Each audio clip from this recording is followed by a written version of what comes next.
অভি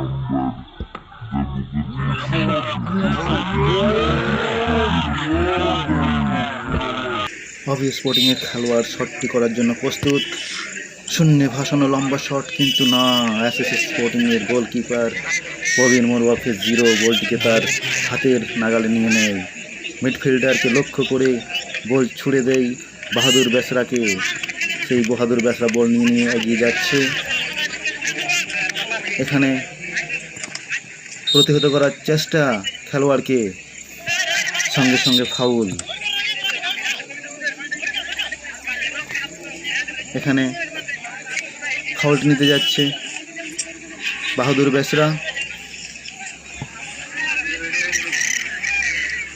এখানে শট করতে যাচ্ছে বাহাদুর বেসরা।